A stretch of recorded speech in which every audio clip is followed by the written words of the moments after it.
Welcome to All Things Metaphysical podcast with Kellie and Gail. This is episode 22 because I looked today before we started the show. Yay. So we are on episode 22. I'm the Gail part.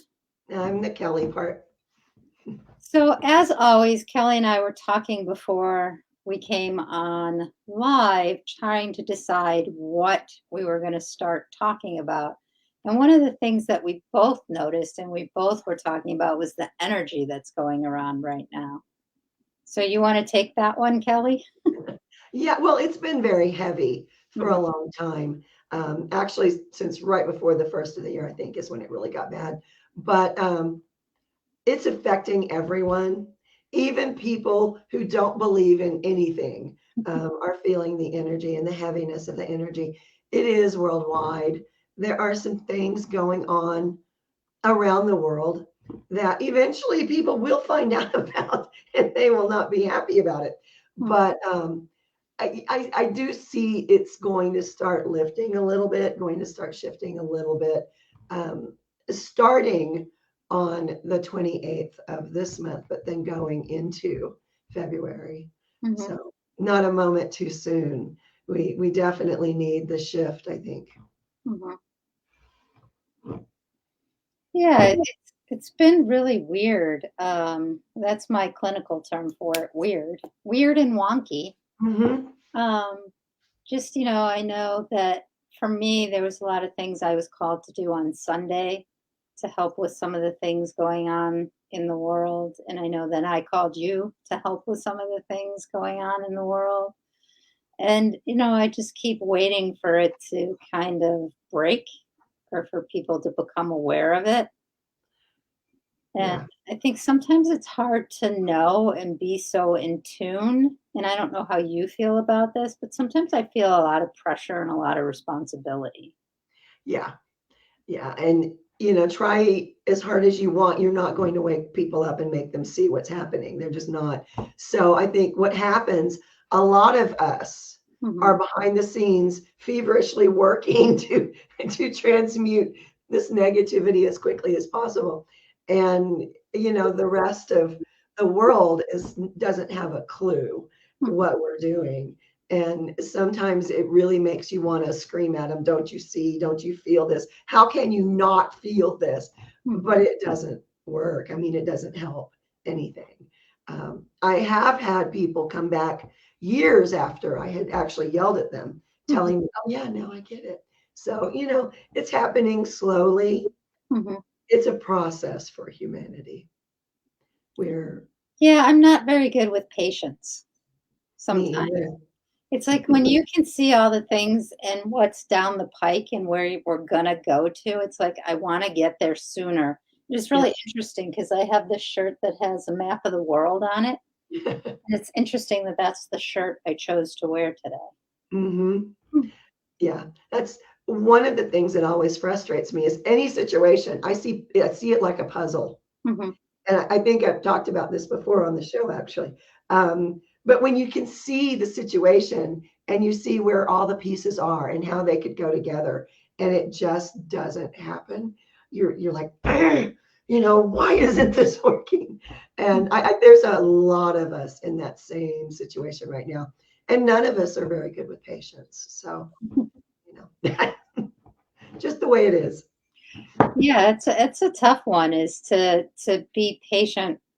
Like because I know so much of my journey has been hurry up and get ready.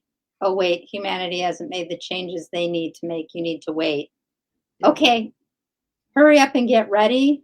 Oh wait, humanity hasn't made the changes it needs to make yet, so you can't do what you're supposed to do yet. And I mean, Yep. this has gone on. So it's almost like the boy who cried wolf. It's like, well, why should I get ready again? Because it's just like I can't keep like exerting all this energy to do this and follow, and then to be told, nope, not yet. Right. So, Right. It's the whole hurry up and wait thing that I cannot deal with. mhm, Most days I have a really big problem with it. But it's just the knowing what you're here to do and the knowing of the way things are supposed to happen and the reality that it is not happening that way. And, it kind of leaves you going, well, okay, now what? And after many years of that, I am now at a point where I'm not planning anything. You call me when you're ready for me and I'll be there. And I think, again, a lot of us are like that too in the same situation.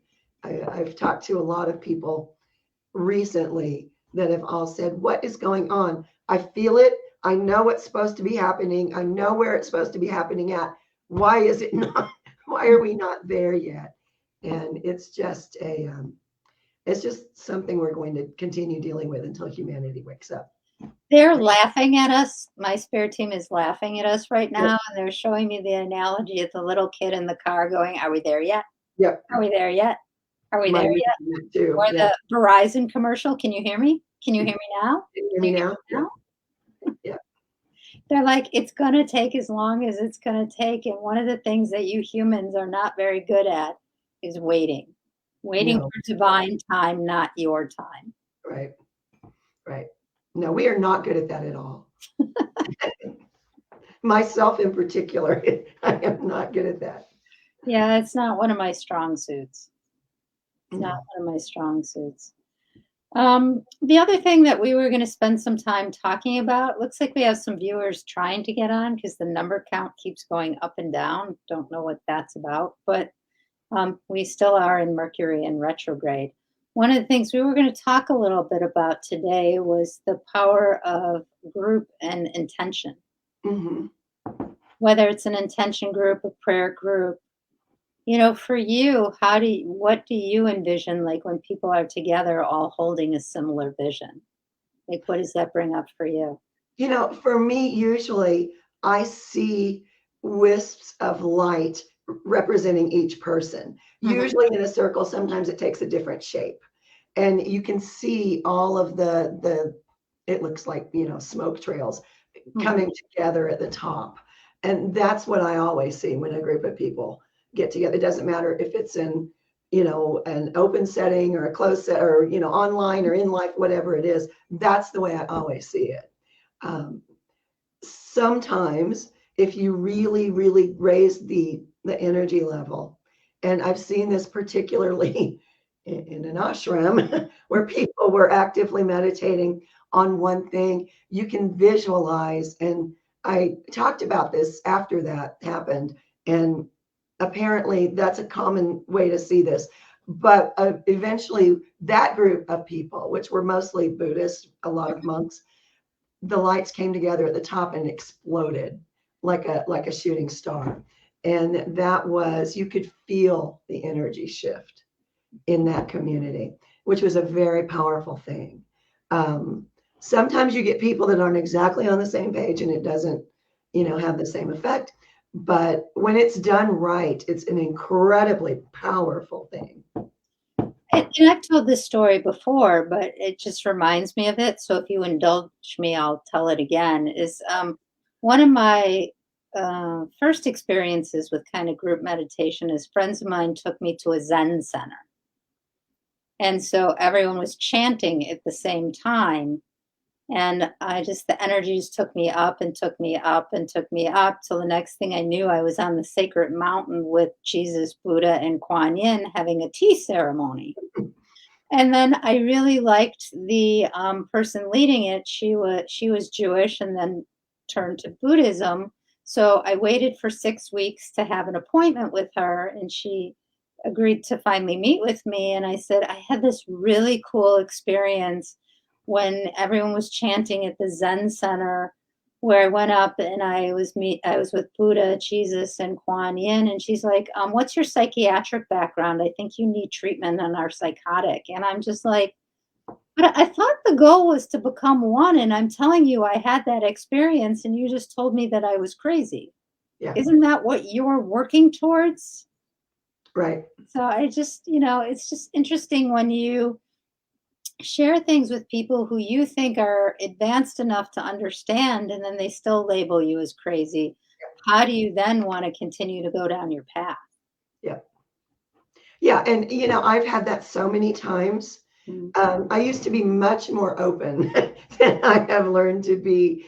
And it's just because you get shut down enough Mhm. and you get people telling you that you're either crazy or you're delusional or, you know, you can't. I had of course, it would be a Catholic priest. I'm no affinity with the Catholic Church, and I'm not trying to be offensive. I'm just relaying a story. A Catholic priest told me, how dare I think that I could speak directly to Jesus? And I thought, somehow I'm not thinking your church is what he envisioned. Just a hunch, but it's going through that. And I've talked about it before. I kind of mentor several teenagers from time to time in spirituality stuff. And there is a local girl, very, very, very psychic.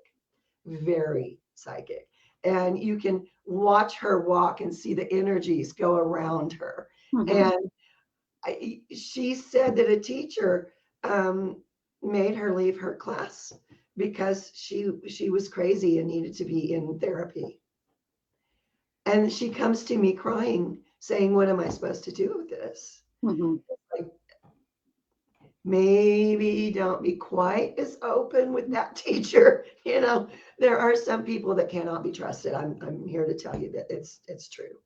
But yeah, yeah, And I think the hard part for me, and we've talked about this before, is that, when you are really empathic and you are really intuitive and you do still have all your pink heart energy, you tend to see the good in people because you see their souls, right. and then you get slammed by their humanness.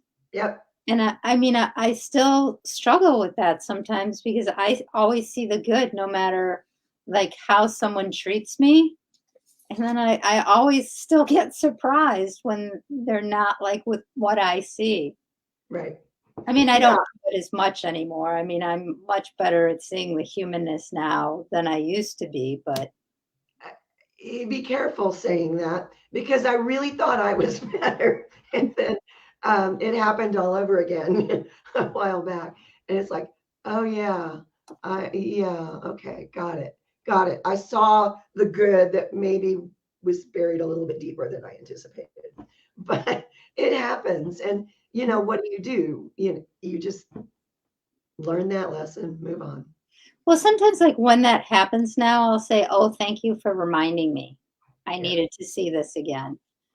yeah, Instead of getting so worked up about it now, I'll just say, "Thank you for reminding me who you really are again. I needed that reminder because I see you on a different like realm."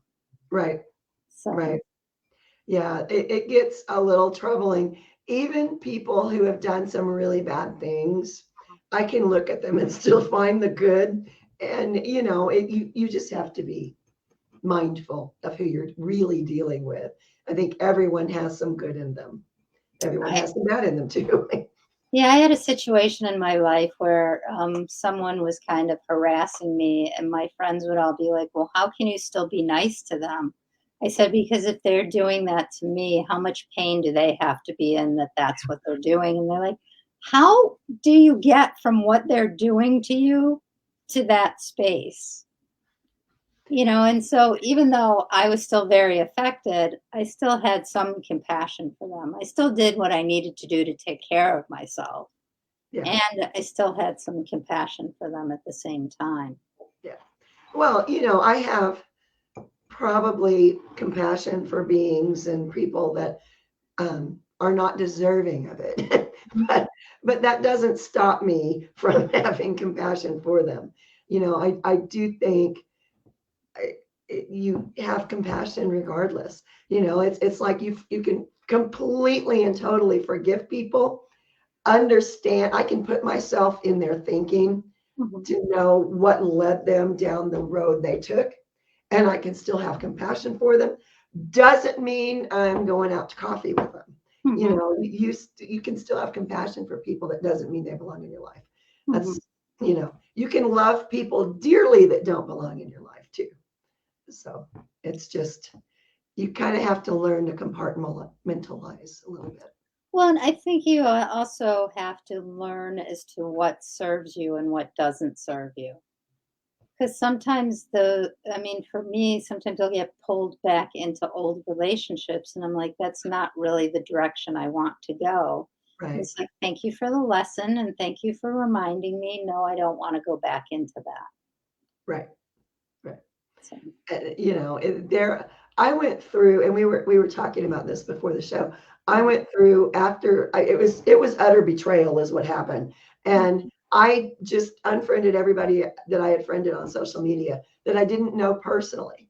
mhm. And, I went from 5,000 followers on Facebook to like 100. And I'm just now getting to the point where I feel like I can put myself out there a little bit again.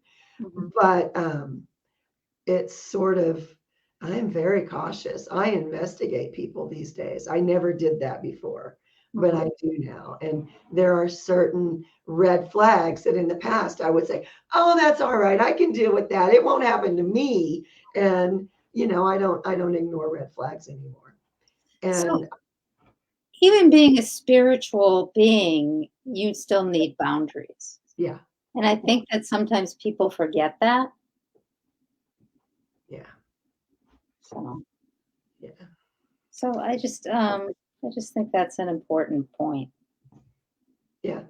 So, yeah. So if we have anyone watching us, please feel free to comment, ask us questions, just ask us what's going on. I think the other thing that we talked about, maybe talking about a couple weeks ago, is like spirit animals.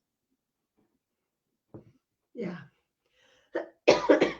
One of the ways that I was taught, Hmm. not by my own family, by the father of a friend of mine, was that you have different spirit animals at different times, depending on what you need from them. And if you see the same animal more than 3 times, it's trying to connect with you and it's trying to assist you as a spirit animal. Hmm. Even though it may be an alive animal that you're seeing, Hmm. understand that like we have a soul, so do the animals, and they are far more advanced than we will ever be. But I thought that was interesting that they would come and go like that. Hmm. I know from shamanic journeying, I have one spirit animal that I know without a doubt is always going to be with me, always. But he has friends, and sometimes there will be others that will come along. And sometimes, if I'm journeying, the person I am journeying with or for or at the behest of, Hmm. um, their spirit animals will also join in. So spirit animals are really, really fascinating to me. Of course, I'm very connected with animals in the living world, so it would figure I would be in the spirit world. So I will say that one time, this was years ago, I was working with someone I was studying kind of the Akashic records with. And we were in my Akashic records, and this whale came in. And I mean, and I knew this whale. I mean, like, and it was really interesting because at the end, first the whale brought their newborn calf with to have me meet them, and then the teacher or the person I was working with said, the whale has to go now, and I just started bawling. Yeah. I'm like, don't take my friend away. They don't need to go. We can close the records and they can stay here. Why just because my session is over does the whale have to leave? Which it didn't. I mean, and it's been with me. And then we talked a couple weeks ago. Now I can't remember what I named the giraffe, but I had a giraffe a couple weeks ago. And that was all about seeing a higher perspective, Yep. looking down from above. And so it's just always interesting to me. I mean, I generally get dolphins. I've drawn a lot of dolphin mandalas Yep. and a lot of unicorns. Yeah. I had an interesting thing. Um, And you get elephants. I do get elephants, but I get all kinds of animals. Mhm. The weirdest one that I have had happen lately is a shark.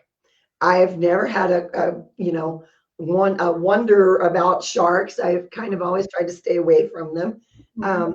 But this was a very large hammerhead shark, and it appeared in a meditation, and it was like swimming around me and around and around. And I'm like, what is going on? But it was kind of a different perspective message. And it was also a message that I'm missing my water. I was as a child on the Gulf of Mexico, and then I was in California on the Pacific Ocean. So it's probably getting time for me to return to the water. But I'd never had a shark before, so I thought that was really interesting. Mhm. I've had a lot of manatees, a lot of animals from the water. And right now they're saying duck-billed platypus. I'm like, you guys are just being funny now. They're like, yeah, we just wanted to make you say it. But I seriously, there's a duck-billed platypus sitting next to me right now. Not sure what that's about. I'm gonna have to look up the meaning of what that means, but Probably an Aboriginal connection. would make sense with some of the things going on in the world. But Yeah, it's different animals resonate with different energies too. Someone had recently, I don't even remember where I saw it. I think it was probably on TikTok, but someone was posting about why in the world are there so many birds in this one area? And somebody else said, well, we've had an influx of rats. I'd rather have birds than rats. And it was this whole thing. No, it wasn't. It was Twitter. It was this whole conversation about these different animals showing up in different places. Locally, we've had cows. But it's because of the energies. It's sort of like a magnet, and animals have a natural ability to read, like ley lines and magnetic fields and that kind of thing. So interesting stuff, interesting times. so remember we did a podcast a couple weeks ago where no one could seem to watch us live, even though we were streaming live. I think today is another one of those days. It might be, but where I am, Hmm. I told you there were weird power things going on around here yesterday. It was my lights were like a strobe. They were off, they were on, off really quickly. And I talked to somebody else who lives where I live or out near me, and the same thing was happening there. And the power company did finally, it evened out. They still don't know what caused it. It was like you ever been in a house with a kid who wants to flick the light switch up, and that's I what it feel was like like. I feel like, did you ever see the movie? Was it Interstellar? Uh-huh. Where he Yeah. uses the childhood watch with Morse code. I feel like this was similar. Yeah. Was It was trying to very get strange. And messages across. it lasted for like 10, 12 minutes, something like that. And then it was fine. Mhm. But it seemed to be within a mile of my house. So, of course, everybody's telling me I did it. But it was like my house was the epicenter, and then it was a Of course mile. it was. Your house is always the epicenter. There's just there's just stuff around here. What can I say? You know what? I moved into an apartment building and I live on the ninth floor. And unfortunately, my apartment is right across from the elevator. And when I first moved in here, the elevators broke like every other day. Wow. What the hell is going on? And so finally, I was working with one of my friends. And so I had to make this grid in my apartment so that I didn't short circuit the elevators anymore. Like I had to put a barrier between me and my outside wall. That's funny. Yep. And then it stopped happening. But I mean, they literally, when I moved in, they were out every other day. Wow. So it was That, interesting. And then the day after I moved in, somebody's seal broke somewhere and I had a flood in my apartment. It took them a month to fix it. And water is all about emotions. I'm like, this is really interesting. I haven't even been here 24 hours yet. This is going to be a really interesting place to live. yeah. So I think you needed the height though. You needed to be up on the ninth floor. The most fascinating thing was the beginning part, well, not even the middle part of the pandemic. Right now, I look out at an empty lot because they're still trying to figure out what's going to go there. So they used it as a staging area for the COVID tests. And one day when they first opened it, there was like 300 cars. None of us could get in or out of our building to go anywhere because they were all like in this circling holding pattern because they set it up like, like you go through lines. Right, right. They set that up for the cars, but there wasn't, I mean, I don't think they were expecting that turnout. But it was funny because the first few months when I was home working, looking out my window, there were no cars. And then all of a sudden, like one day, there was like 300 cars. And then it stayed like that for a couple months. And then, so it's been really interesting to watch it from that aspect, you know. So, Yeah, I'm lucky I don't see that. You can stand out on the highway that I live off of and wait for a good half hour to see any cars, but it's interesting watching it from my vantage point, watching other, people in big cities having to deal with all of the COVID stuff. And out here, there are so few people living where I live that you're hard pressed to run into another person unless you're trying to find somebody else. Even the local store, which we affectionately call the mall, you sometimes there's only one person in there, and that's the person working. So we don't get the mass energy fear of people waiting for COVID tests or waiting for COVID vaccines or people in lines. We don't get that. And I'm very grateful I don't get that here. So speaking of that, I'm going to ask kind of a interesting question. Okay. So I currently am working from home for my day job. And so I don't go out as often as I used to. And the thing I find interesting is there's some days, even if I want to go out energetically, I'm told I can't go out. Yeah. And then there's days where it's like, nope, you have to go out now and it's okay and it's safe. So it's like the levels of fear and the waves of fear that are going, there's certain days like I'm told you can't go out. Even Right. if you want to, it's not in your best interest to go out. You'll get slammed and bombarded and it's going to be really hard for you. Wait till this day to go out. And I mean, it sounds really weird to listen to that and to trust that. And at the same time, it's been very helpful. Yeah, I don't have this vehicle anymore, but for a long time I had a particular car, and I would go outside. There's nothing wrong with this car. It was a perfectly fine vehicle. I would go outside, and if it started, great, I could leave. I had an office in town for a very long time. And if it didn't start, I wouldn't go. I had other vehicles. I just didn't want it. I used that one as my gauge.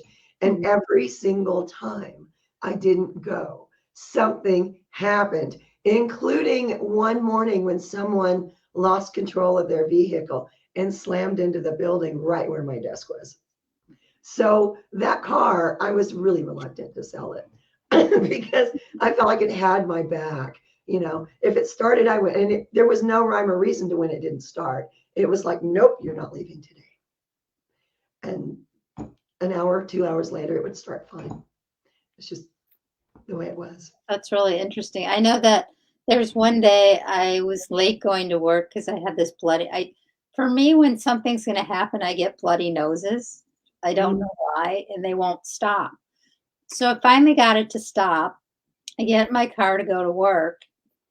I get to the entrance of the highway and my nose starts gushing again. Oh no. I had to turn around and go home. And then when I got home, after it stopped again, there was a horrible accident on the highway I would have been in had I gotten on the highway. Yeah.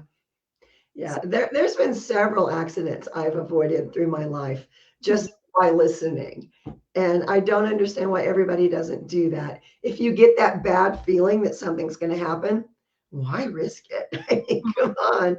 But my favorite was I was in San Francisco with a group of friends, and there was a parking space, perfectly fine parking space. And I told him, a friend of mine was driving, said, do not park there. Well, it's close to where don't do it. Don't park there. And finally, they just, everybody in the car just got tired of me saying, don't park there. And we went around the corner into a parking garage. When we came out later on, the truck, there was a dumpster there. And the truck had dropped the dumpster on the car that did park there. And that would have been us. And, that was back in like 1986. Mhm. And to this day, they don't doubt anything I say. No, no, no. If she said don't park there, don't park there. But that was my favorite story because they almost did not listen. He almost parked there. So I think that's a great thing that we could talk about is how do you start to pay attention to signs? How do you start to know that things are signs? I think you have to be open to seeing them and recognizing them first because so many people don't pay attention. They're not even in touch enough to get that bad feeling or that hunch that something's going to go wrong. So I think it really comes down to the first thing is you have to be open to Mhm. feel it and to see the signs. I've had people tell me that they're afraid to see the sign. Well, then you're not going to see them. Mhm. You know, Nobody wants to scare you to death. The same thing with readings. People will say, well, how can I talk to my deceased loved one? Well, first off, you have to stop being afraid of them. Mhm. If you're saying, come talk to me, come talk to me, come talk to me, and they do and you freak out, they're not going to come talk to you. And Mhm. it's the same with signs. If you have something that you're trying to not feel, Mhm. you're not going to feel it. Yeah, it's just interesting. It is interesting. Yeah, I know that like the day that my grandfather died, I had four bloody noses, and they just kept happening. And I'm just like, yeah, it's going to be today. Yeah. And I know that when I took my opening to intuition course that started me back on this path, the first day in class, I had three that wouldn't stop. Like, I'm like, I might have to go to the hospital because they wouldn't stop. Like, because I also learned that as I went higher and higher in energy, I would get them. I don't get them anymore, thank God. Otherwise, I would be having one right now. So Yeah. that finally stopped because I started paying attention to other things, but it's just really interesting. Hi, Facebook user who's watching us. If you have a question, please let us know. We are happy to answer it. Um, so again, it's just interesting to start to pay attention to signs. I know that when my grandmother died, who I was really, really close to, and I told hospice what she was waiting for, and they whispered it to her, and she died like an hour later. But everywhere I went, I saw pennies, and I would start singing the song Pennies from Heaven, and it just gave me this sense of peace and calm, knowing that that was from her and that everything was okay. So just really starting to pay attention to that stuff in your life. Like I have a friend who loves sevens. So when she has a question and she's driving around, she's like, I need to see sevens. Or she'll say, I need to see multiple sevens, and she will. Yeah. Yeah. That was a game that I used to play with myself. I used to travel a lot. I used to travel for work and I would be on the road and I would just say, I need to see a green Mustang. And there would go a green Mustang a couple of times.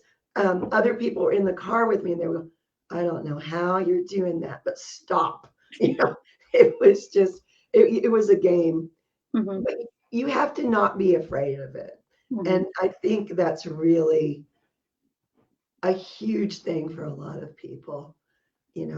Humans are very centered in ego most of the time.